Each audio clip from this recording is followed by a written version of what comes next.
very warm welcome to all of you to the Economic Times Best Brand Summit 2014, powered by Daawat. Well, ladies and gentlemen, our writing instruments partner is Parker and our associate partner, Service Plan.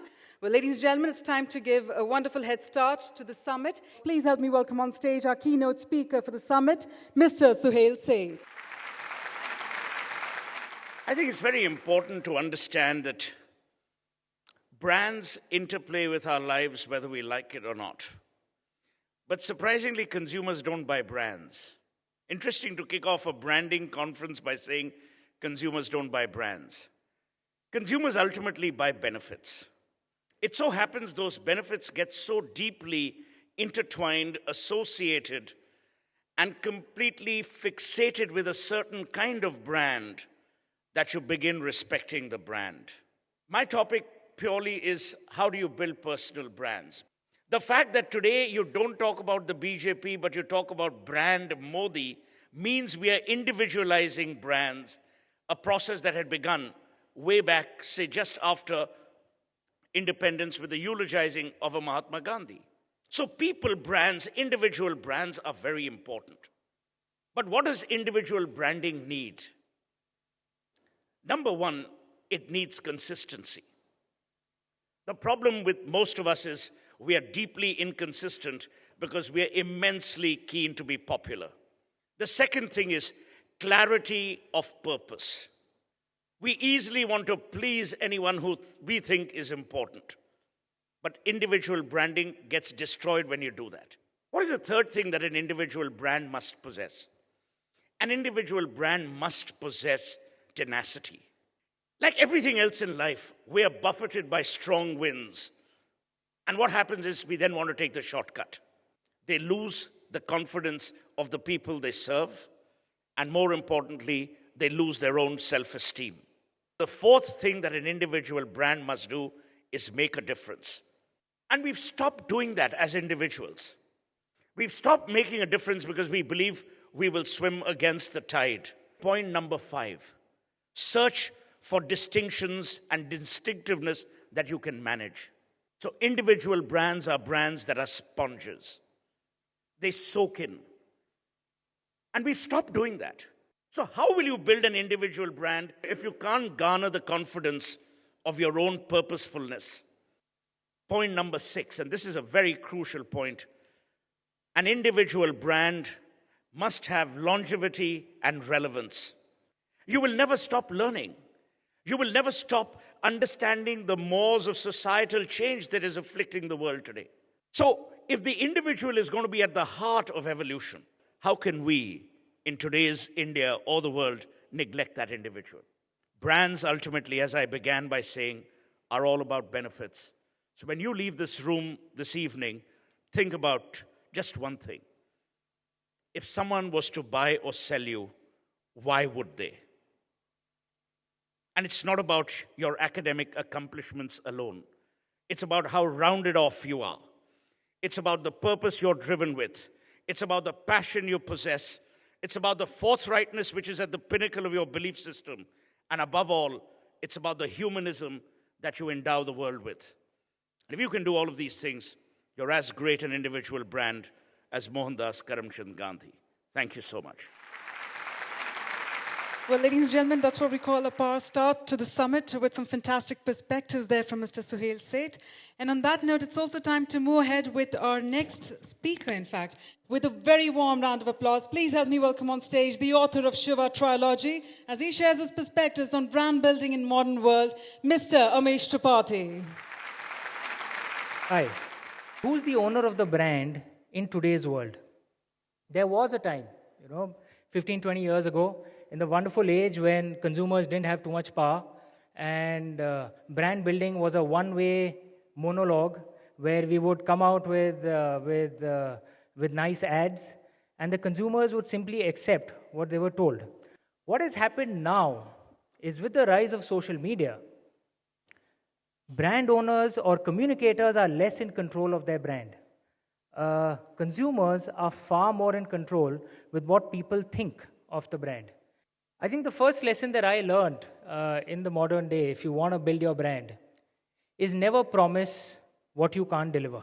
When we were working on the cover of my book, most of the ideas that were coming to me was, because it's on Lord Shiva. So let's try and have some graphic designs. Let's try and show Lord Shiva in his mythical form. And I said, no, but that's not what the book is about. The book is about Lord Shiva based on a premise that what if we believe that Lord Shiva was a real historical man?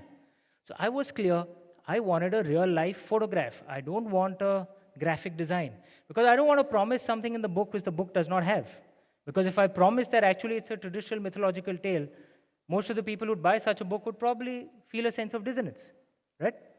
So promise what is actually there in the product. The second thing is, if you do want to promise something higher, the first step is make sure you get your product up to that level before you start promising it. There is this flower delivering company called Florista.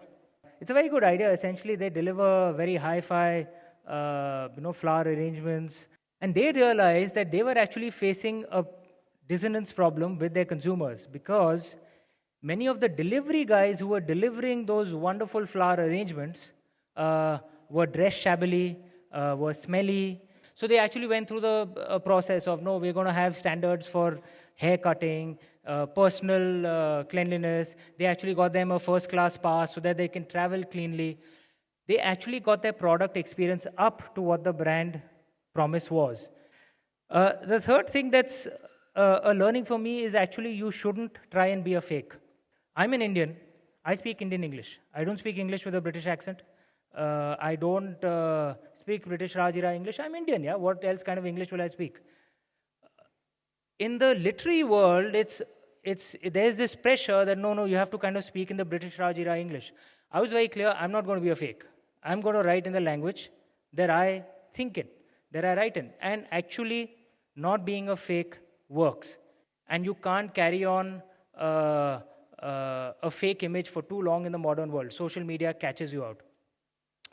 And the last thing is, in a sense, close to being the point I'm making on being a fake, is that be true to your values. It's actually not just about being good, it's actually in your long-term selfish interest. And for this, I'll give you an example that comes from my book. My books had been rejected by every publisher it was sent to in 2009, 2010. I stopped counting after 20 rejections. So finally, actually, I self-published. And since I self-published, I had to do all the marketing myself. So I went and met various PR agencies. And there was this one doyen of the PR industry who met me. I'm not going to take his name. He told me that, look, what you need for your book, since it's on a religious subject, what you need is some controversy, okay? Because that's what actually sells a book. So, of course, my wife and I, we were shocked. We were looking at him, ki, kya bol raha hai? I think he misread the reason for our shock because he told us, no, you don't understand. Controversy khada karne mein itna problem nahi hota hai. You just need some 10 people burning your book. It's all about the angle of the camera. If you have it at a low angle, it seems like a lot of people. So I was obviously, there's no way I was going to do that. And I said, no, I'm not going to do that. And if that means the book won't sell, I don't care. But I'm not going to do something that's against my values. That guy obviously looked at my wife and I like we were, a bunch of idiots who don't understand, how India really works. But actually being true to your values gives you much stronger success going forward. So that's the last thought that I want to leave with you. Thank you. Thank you very much.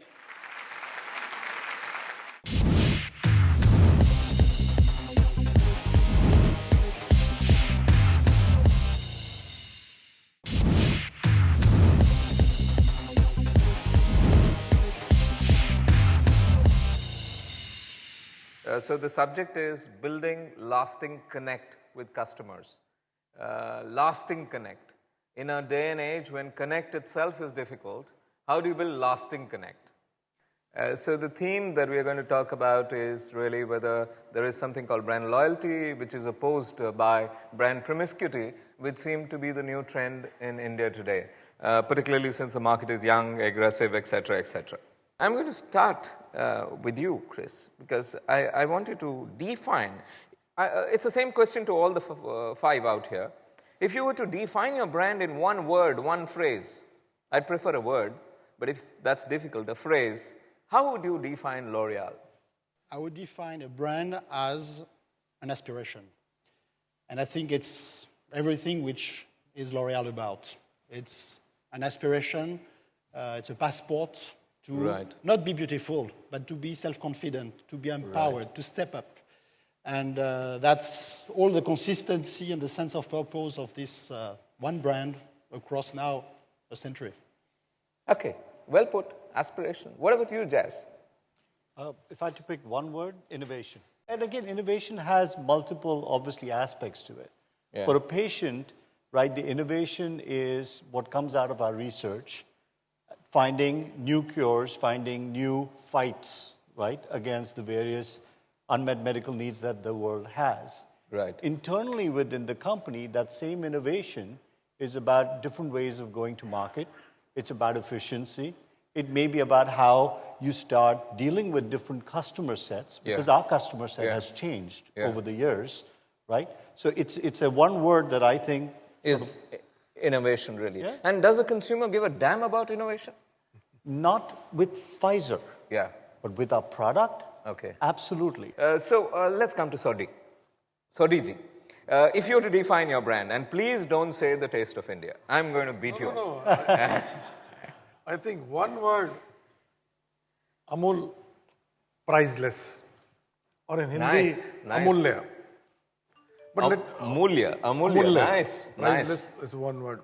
But let me tell you, I think here, people sitting here on the dais, when brand comes to our mind, Amul means you are thinking the main is that Amul is highest quality product, value for money. That may be true, but that is the one face of Amul brand. The other face is millions of our milk producers. About 3.5 million people own this company. For them, this brand conveys totally different meaning. For them, this brand is a tool for livelihood or for empowerment. So it conveys different meaning, one set and other set. Sure. Okay, so Shobhan, if you really look at it, how would you define your brand, J&J? Okay, how would you define it? Yeah, so it's very difficult to say in one word because we have three words which define a Johnson & Johnson brand. And Johnson & Johnson, being a broad-based healthcare company, it has spaces in consumer, it has in medical devices, it has in pharmaceuticals. But the one word that really ties them all together is caring. And if you see, the vision of Johnson & Johnson is also caring for the world, one person at a time. And that truly speaks about whatever we do. Christoph, if you really look at brands from your perspective, from the advertising perspective, I mean, you know, what's happening and how would you define the situation as of today? The first point is for our business and our company, Serviceplan itself, innovation is the main topic. In the beginning of the 19th, when television became private in Germany, for example, we invented the first split screen TV commercial with a private broadcaster. Okay. Or in 1998, we founded the first online agency, the first and the only one in Germany, the online agency as advertising agency. And today, look, with the upcoming of the internet, communication itself becomes so complicated. You have so many choices, and therefore, to find the right way to get into the consumer's heart has nothing to do only with creation or a big creative idea. It's today media as well, and of course technology. And all these things together, that's how we understand communication, and that's our strength in terms of innovation. Really, you know, Christoph, if you really look at it, we live in a digital world today. Now, how does it affect brands today? Does it complicate branding or does it simplify branding? You're here in India. It's a very well-developed market, digital market. There are 200 million people with smartphones. They are around about 3 hours a day in the net, 3 hours a day. And there are 25 hours a day and 365 days a year in connection with your brand. And therefore, the point is, how do you communicate with your audience? Right. And now, that's the second point which I would like to do. It has nothing to do about storytelling. It has something to do about listening. Listening to the consumer and listening to the customer, because the customer talks about you. It has to be interesting for you as as the owner of the brand. What is the customer talking about you? Yes, it's right to be consistent. Yeah. No question. Yeah. But we have to listen to the audience because the audience follows the listener and not the speaker. Right. That's a very nice point. So, Shobhan, how do you listen to customers? What we do is we create a system or a process where we do a provision of having customer satisfaction surveys every year. We also do some of these, take these elements of the Net Promoter Score and others.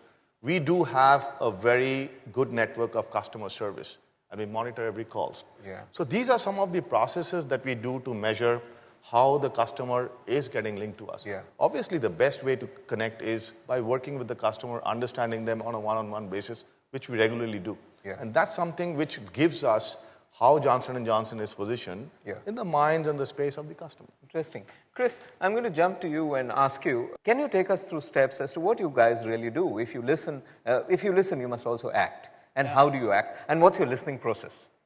Well, it's true that the digital revolution has changed the way we interact with consumers. It has changed totally, it has reversed the order. So we used to send advertising that you measure with share of voice. Today, you listen to consumers and you measure share of buzz with a listening tool. So the first thing, of course, to do when really we have started an active platform on social media and digital ecosystem overall is to put in place listening tools. To measure share of buzz, to measure consumer sentiment, whether it's positive or negative, and it's the whole process. So there are all these quantitative, I would say, metrics that we have to listen. Yeah. From a consumer point of view, I'm looking at this entire anarchy to be a positive digital anarchy. Because gone are the days when the marketer would talk top-down to them. Now he's talking back to you on a continuous 1:1 manner. And this positive digital anarchy is meant to change the ways companies behave. So, Sodhi, how would a company change to face this positive digital anarchy? Recently, 2-3 days back, one episode happened which became very viral. I think some of you may have seen it. Some lady posted on Facebook, which was shared in more than 90,000 people, that I purchased milk, I boiled it, and it became very sticky, and it is something is related in it. And she put 3-4 pictures and said, and then when she wanted to file one PIL to PM or the health minister and like this. And everybody started sharing, it's very good, Amul has done very bad, this should not have been. When came to our knowledge, we immediately sent our people to meet her at her house. What we found out, she kept few packets of milk in her refrigerator, which got expired. And she wanted to make paneer out of it. I see. And she heated the milk. When she heated the milk, it became sticky because that is when pH value goes down and it is chilled, it will become something like cheesy product. Sure. So we immediately responded on the same Facebook that why this complaint has happened, and we loaded a video also showing people how it has happened. Yeah. And immediately that also got viral. Yeah. And we got very good positive responses from same consumers only, and also media also. Absolutely. It is the speed at which you have to react with very, very logical evidences. Okay, what I'm going to do is I'm going to thank all of you and summarize in a minute, which is simply to say that this has been a panel discussion where the CEOs of organizations have come out and spoken from their heart. So first of all, I want to thank them for this great, great effort. And having said that, we live in interesting times because there's one tectonic shift that has happened in marketing and in branding. And that tectonic shift is the fact that the power has shifted from companies and marketers to consumers. And guess what? This is a very difficult change. A very difficult change for companies, for marketers, and most companies and marketers are grappling in the dark on the issue as to how to manage this. But the answers will be found, and I feel the answer is going to be found in the realm of big data, analytics, and using intelligent, analytics to really understand consumers, listen to consumers, as Christoph said, and really, build a entire culture of listening. Thank you. Take care.